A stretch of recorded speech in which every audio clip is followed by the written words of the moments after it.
Moikka vaan kaikki! Mun nimi on Ilpo ja tervetuloa mun kanavan tarjoaman tiedon ja viihteen pariin. Vuonna 1970 sai ensi-iltansa uusi suuremmoinen Disney-elokuva, jolla oli merkittävä merkitys niin kuin mun lapsuudessani, niin kuin ainakin kaikenlaisten leikkien kannalta. Aristokatit oli elokuva, joka sai niin kuin mut lapsena niin kuin leikkimään niitä sellaisia juttuja, mitä elokuvassa hahmot tekevät. Ja elokuva oli muutenkin mun lapsuustoiminnan kannalta myös merkittävä ja suuri menestys maailmalle, kun elokuvasta kirjoitettiin monta kirjatarinaa. Ja painettiin niin paljon niin kuin näitä kaikkia eri kirjoja. Elokuva kertoo rikkaan eläkkeellä olevan oopperalaulajan Madame Adelaide de Bonfamillen rakkaista hemmoteltuista kissoista, joille hän aikoo jättää valtavan omaisuutensa, josta ahne hovimestari tulee kateelliseksi ja päättää hankkiutua kissoista eroon, ja kissat joutuvat hänen takiaan pois kotoa, mutta rohkea kujakatti tulee kissojen avuksi, kuten hänen musikaaliset ystävänsäkin, joten eiköhän hypätä siis itse suoraan tarinaan. On vuosi 1910 Pariisissa ja ökyrikas eläkkeellä oleva oopperalaulaja Madame Adelaide Bonfamille on ajelulla Frou-Frou-nimisellä tammalla rakkaiden kissojensa Herttuattaren ja tämän pentujen Marine, Berliozen ja Toulousen kanssa. Ja kärryjen ohjastajana puolestaan on hänen englantilaistaustainen hovimestarinsa Edgar Balthazar, luiseva ja kasvoiltaan katkeran hymyinen mies, joka sattumoisin ei pidä kissoista, ei eläimistä ylipäätään, mutta ammattinsa tähden hän on sietävinään niitä. Samana päivänä saapuu Madamin asianajaja George, joka tuli suorittamaan tärkeää tehtävää, sillä Madame aikoo tehdä testamenttinsa. Koska Madamilla ei ole sukulaisia ja koska kissat ovat hänelle hänen elämänsä tärkein asia ja että hän haluaa niistä pidettävän oikein hyvää huolta, ja Edgar kuulemma osaa hoitaa parhaiten sen homman, joten George kysyy, että aikooko hän jättää omaisuutensa Edgarille, mutta hän aikookin jättää sen kissoilleen. Ja siitäkös Edgar tulee sekä vihaiseksi että hyvin surullisen pettyneeksi, eikä hän halua odottaa, että hänen perimisaikaansa, ja hän päättää raivata kissat pois hänen ja perinnön tieltä hinnalla millä hyvänsä. Pentujen päivät kuluvat Herttuattaren opettaessa heille seuraavaa tulemista hienoiksi naisiksi ja herroiksi, maalaamista Toulouselle, pianon soittamista Berliozille ja laulamista Marille, mutta parhaimmassa tapauksessa koko porukalle. Sinä päivänä Edgar keittää kissojen iltakerman ja sekoittaa joukkoon roimasti unilääkettä ja tuo sen heille, ja päivällisseurueeseen keksinkerran liittyy myös kissojen hyvä ystävä hiiri nimeltä Rockford, mutta pian unilääke vaikuttaa heihin ja he nukahtavat. Sinä yönä Edgar lähtee viemään kissoja korissaan moottoripyörällä pois kaupungista aina kauas maaseudulle asti, missä eri ajoneuvojen kimppuun hyökkäämistä ja muuta hätyyttelemistä harrastavat koirat nimeltä Napoleon ja Lafayette hyökkäävät Edgarin kimppuun ja kori putoaa hötäkässä joen töyräälle ja hurjan tappelua ja sekoilua olevan taka-ajon tuoksinnassa petollinen hovimestari pääsee voitokkaasti pakoon. Herttuatar herää ja huomaa, ettei ole kotona, ja pennut ovat kunnossa ja Toulouse on varma, että Edgar on kaiken takana, mutta Herttuattaresta epäilys on naurettava. Ja pian sade yllättää ja kotona Madame huomaa kissojensa kadonneen ja Rockford lähtee etsimään heitä sateiseen yöhön. Aamulla Herttuatar kuulee iloista laulua ja laulaja on komea kujakatti nimeltä Thomas O'Malley, joka kuulemma auttaa mielellään pulassa olevia neitokaisia, etenkin kun Herttuatar kertoo olevansa pulassa ja lupaa viedä heidät Pariisiin oikein taikamatolla, joka kylläkin paljastuu autoksi, ja lähettää heidät ensin itse matkaan jääden pois kyydistä, mutta Marine pudotessa vahingossa kyydistä O'Malley katsoo parhaaksi, että hän lähtee sittenkin saattamaan heitä.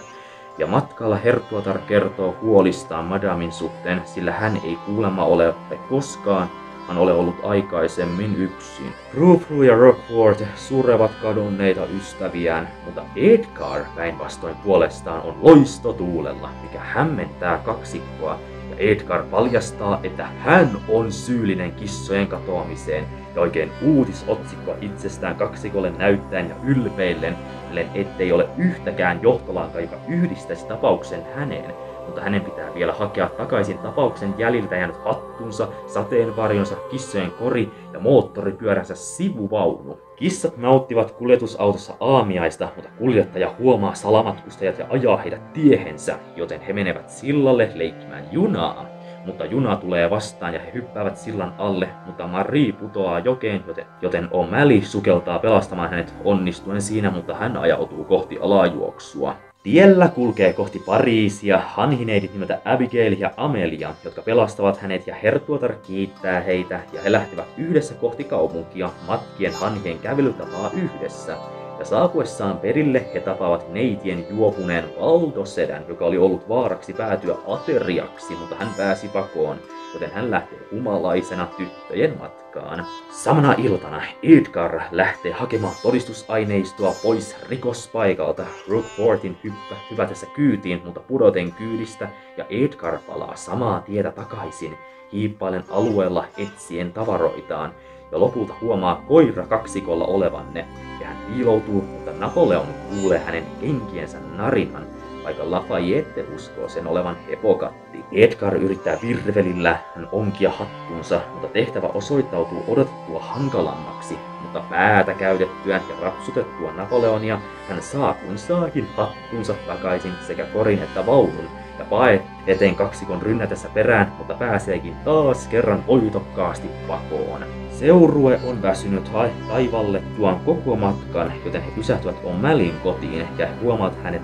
ystäviensä Hottikatin ja tämän bändin tulleen hänen luokseen yllätysvierailulle, joten herttuatar ja pennut tutustuvat oppaansa ystäviin ja tanssivat ja laulavat onnellisena jatsmusiikin paukussa, kunnes he lähtevät. Sitten mennäänkin yöpuulle ja herttuatar ja O'Malley keskustelevat katolla savupiipulla kuun valossa ja O'Malley pyytää herttuatarta ja pentuja jäämään luokseen. Ja herttuatar kyllä niin haluaisi, mutta hän on huolissaan madamista, että heidän on pakko mennä kotiin huomenna.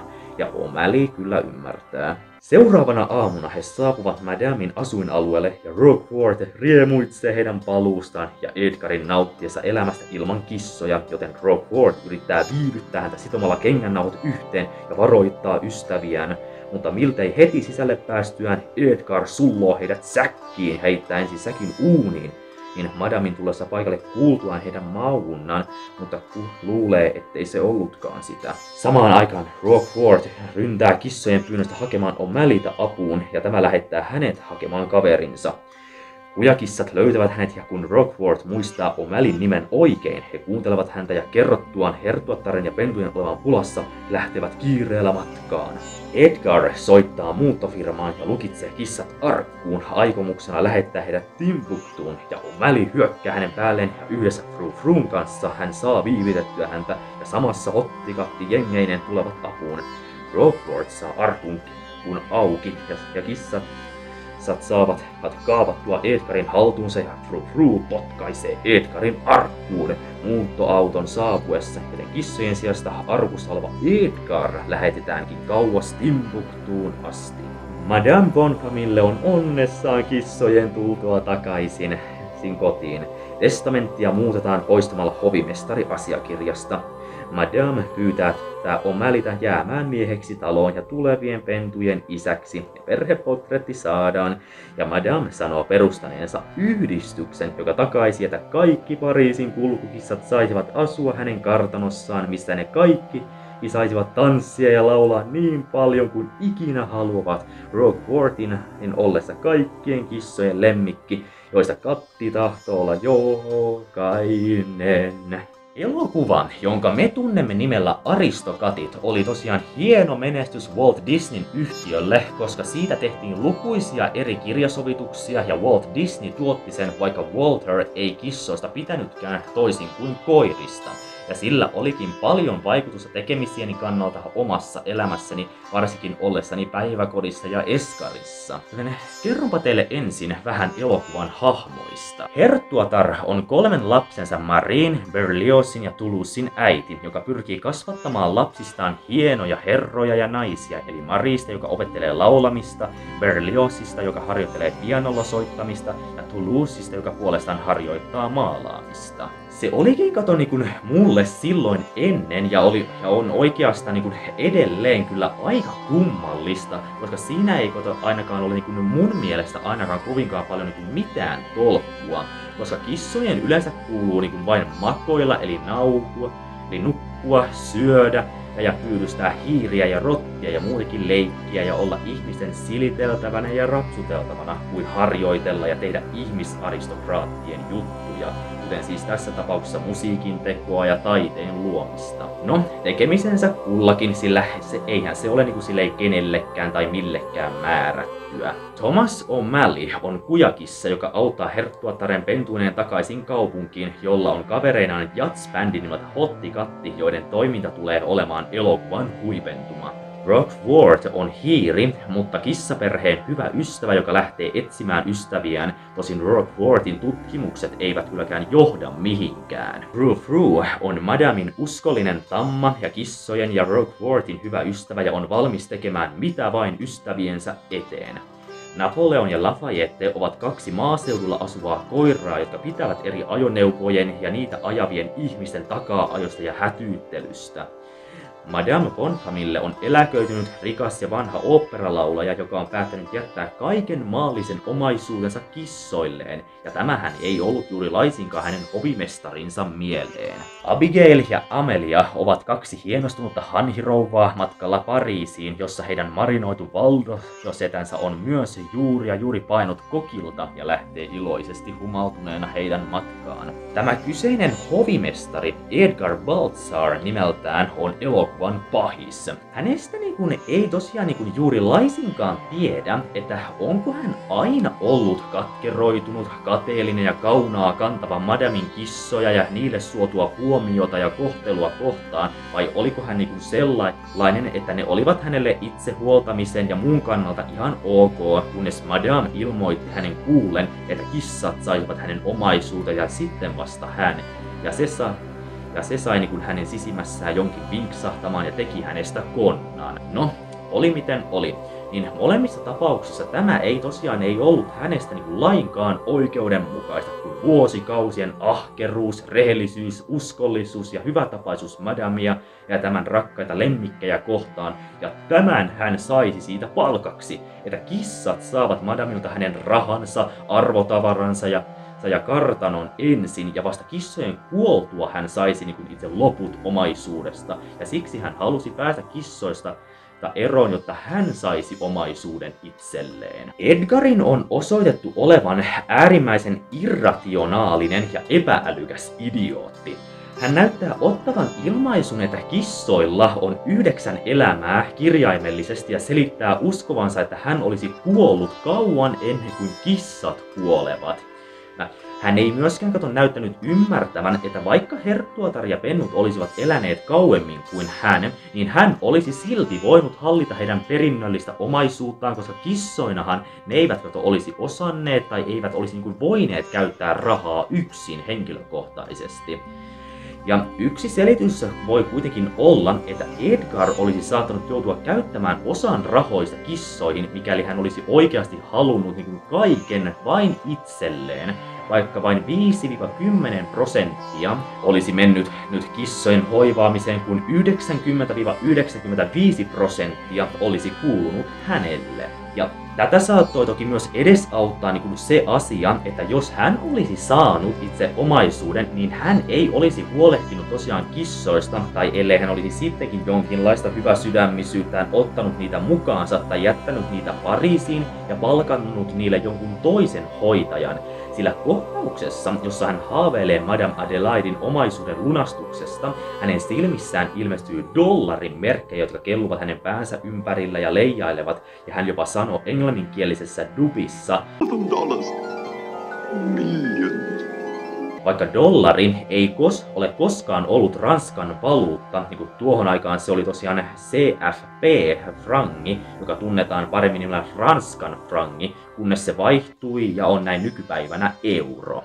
Mahdollinen selitys tälle olisi ollut se, että hän olisi aikonut muuttaa Amerikkaan saatuaan omaisuuden, eli ottaa Madamin käteisvarat pankista ja myydä kaikki Madamin osakkeet, obligaatiot ja kaikki arvotavarat kartanosta ja myös tietenkin itse kartanon ja tuon Georgin mainitseman maatilan ja myös tietenkin ja muuttaa sitten tämän frangit dollareiksi ja matkustaa Amerikkaan ja elää miljonääreille tyypillistä luksuselämää Amerikassa, tuolla mahdollisuuksien maassa, ehkä New Yorkissa tai lämpimässä Los Angelesissa tai jopa Floridassa tai jossain Kaliforniassa tai Karibian meren alueella. Alkuperäisessä käsikirjoituksessa Edgarin seurassa oli myös suunnitteleva piika nimeltä Elvira, jonka piti olla hänen rikoskumppaninsa ja he suunnittelevat yhdessä kaappaavansa kissat ja ottaa haltuun heidän emäntänsä omaisuus itselleen. Edgar Baltazar on niin luonteeltaan ja tavoiltaan melko samanlainen kuin vuonna 2004 tuotetun Karvinen elokuvan vuonna 2006 tuotetun jatko-osan Karvinen 2 elokuvan pääpahis Lordi Manfred Dargis. He ovat molemmat häikäilemättömiä öykkäreitä, jotka uskoivat alun perin itse perivänsä rikkaalta rouvashenkilöiltä suuren omaisuuden ja hulppean asumuksen ja tulevansa varakkaiksi herttuoiksi ja käyttävänsä omaisuuden omiin tarkoituksiinsa, eli Edgar vaihtavansa rahat frangeista dollareihin ja muuttavansa Amerikkaan ja eläen siellä leveästi kuin kierrokonna. Ja Dargis puolestaan raivatakseen Carlislein linnan ja sen maat rakentaakseen niiden tilalle Minun unelmani. Johon esimerkiksi kuului Ultramoderni kylpylä, meditointipuisto ja tietysti luksusasuntoja. Ei metsää, ei karjapiha-aluetta, hush vaan. Mutta sen sijaan molemmissa tapauksissa omaisuuden perivätkin kissat, ja molemmat yrittivät päästä heidän oman etunsa ja perintönsä tiellä olleista karvapalleroista eroon, epärehellisin joskin aika hellävaraisin kuin väkivaltaisin keinoin. Sen sijaan, että olisivat odottaneet kissojen luonnollista kuolemaa, jonka jälkeen he vasta olisivat saaneet loput omaisuudesta. Siinä missä Edgar nukutti kissat ja laittoi ne koriin ja kori putosi joen töyräälle, minne hän mahdollisesti olisi sen muutenkin jättänyt, niin Dargis myös sulki prinssin eväskorin ja heitti sen jokeen. Eläimet kääntyivät Dargisia vastaan ihan kuten kissatkin hyökkäsivät Edgarin kimppuun voittaen molemmat. Mutta joka tapauksessa Edgar on hyvin hauskakin, koska hän inspiroi mua leikkimään hänen laillaan, sillä kohtauksessa, jossa hän teki kissojen iltakermaa laulellen ja hyräillen, niin päiväkoti- ja esikoulun ikäisenä mäkin leikin sekoittavani jotain ruokaa leikkikeittovälineillä ja sekoittavani mausteita ja hyräilen samalla tavalla kuin Edgar. Ja kun Edgar aikoi maistaa kermaa, niin lapsena en oikein ymmärtänyt, että miksi hän pelästyi ja sanoi Ups, jestas, meidäsi nuolasta itseni tipahduksiin. Hassustippa sanoin, nuolaista tipahtaa. Niin vanhempana mä tietty arvasin, että jos hän olisi maistanut kermaa, johon hän oli sekoittanut unilääkettä, niin hän olisi nukahtanut myös ja suunnitelma olisi mennyt monelta osin pilalle. Mutta tein silti samalla tavalla kuin kerran, ainakin muistaakseni neuvolassa tai jossain vastaanottopaikassa leikin kyseistä leikkiä ja olin maistavineni tekemääni ruokaa ja sanoin Edgarin tavoin. Ups, jestas, meidäsi nuolasta itseni tipahduksiin. Niin neuvolan täti kysyi, että menikö yli. Niin olisihan se voinut olla ehkä niinkin, mutta mä vaan en pysty sitä selittämään, mutta näin kävi kuitenkin, sillä muistan sen aika hyvin. Edgarin kohtalon tapahtumilla on hiukan ristiriitaisuuksia, että miten hänen loppujen lopuksi oikein kävi. Sillä Edgarin kohtalo olisi ollut enemmän tai vähemmän epäselvä ja julma tosielämässä. Se, että arkun kun rungossa ei ollut ilmareikkiä eikä arkussa myöskään ei ollut ruokaa tai vettä, niin kuin voi tarkoittaa, että kissat olisivat nääntyneet nälkään tai tukehtuneet kuoliaiksi itse arkun sisällä, niin siksi sama saattoi myös tapahtua Edgarille, koska hän päätyi itse arkun sisään. Joissakin elokuvaan perustuvissa kirjoissa Madame huomasi Edgarin petoksen ja Edgar täten sai potkut sen sijaan, että hänet lähetettäisiin Timbuktuun tai luovutettaisiin poliisille. Alun perin Edgar aikoi itse asiassa onnistua voittamaan Thomas O'Malleyn ja hänen kujakissansa ja ottamaan arkun pois vain törmätäkseen joihinkin poliiseihin, sillä Rookwood olisi ottanut yhteyttä nähtyä hänen suunnittelemaan kissojen lähettämistä pois ja pidätettiin paikan päällä lemmikkieläinten nappaamisesta. Saksalaisessa kirjasovituksessa paljastetaan, että arkku saapui päiväntasaajan Afrikkaan, jossa Edgar kuitenkin pidätettiin laittomasta maahanmuutosta. Mutta joka tapauksessa mulla oli tässä elokuvassa omanlainen osuus itse Edgarin kohtalon kannalta. Tiesin siis elokuvan etukäteen nähneenä ja yliluonnollisten voimieni vuoksi kaiken Edgarista ja hänen petoksestaan ja järjestin hänelle hänen ansaitsemansa rangaistuksen, mutta kuitenkin siten, että maailma tulisi aikanaan tietämään siitä, että voimiani käyttäen ikään kuin Megamind-elokuvan oman teräsmiehen eli metromiehen supervauhtia ja sen käyttöä jäljitellen pysäytin itse ajan kaiken muun paitsi itseni kohdalta. Menin linnaani ja kirjoitin kirjoituskoneella kirjeen, jonka laitoin kirjekuoreen ja kuoren puiseen rasiaan ja käärin sen tiukasti kankaaseen, sitoin sen narulla ja laitoin sen arkkuun juuri ennen kuin Edgar lensi sen sisään ja liimasin arkun kanteen uuden osoitteen ja lukitsin arkun, laitoin ajan taas päälle ja työnsin arkun ulos juuri kun muuttoauto oli tulossa. Ja arkku vietiinkin uuden osoitelapun ja siinä olevien ohjeiden mukaisesti kauas Etelämantereelle saakka Jäämeren rannikolle Timbuktun sijasta. Ja haudattiin ja jäädytettiin jäävuoren sisään ja jätettiin sinne. Ja sinne se sitten tosiaan jäi peräti 114 vuodeksi, kunnes eräänä päivänä eräs Etelämantereen rannikolla käyskennellyt tutkimusryhmä, eli yksi heistä, huomasi jäävuoren sisältä pilkistävän jotakin, ja se oli arkku. Ja se irrotettiin vuoresta. Arkku oli paljastunut, koska ilmaston lämpeneminen oli sulattanut jäävuorta ja paljastanut arkun, ja se vietiin läheiseen tutkimuslaitokseen, ja sen sisältä paljastui joko jäätynyt vanha smokkiin, housuihin ja kenkiin pukeutuneen miehen ruumis, tai jopa luuranko, ympärillään hevosen länget ja metallinen sanko päässä, sekä arkun pohjalta puolestaan tiukasti kankaaseen kääritty puinen rasia, jossa oli kirjekuori ja siinä oli kirje, jossa siis minun kirjoittamani luki. Hei, jos luet tätä, olet löytänyt ansaittua rangaistusta kärsivän petollisen miehen ruumiin, joka ansaitsi tämän kohtalon. Tämä mies, Edgar Balthazar nimeltään, työskenteli hovimestarina vuoden 1910 Pariisissa varakkaan eläköityneen oopperalaulaja Madame Adelaide Bonfamillen kartanossa, kun eräänä päivänä hän kuuli Madamin jättävän kaiken omaisuutensa Edgarin sijasta kissoilleen, herttuattarelle ja tämän pennuille Marille, Berliotzille ja Toulouselle.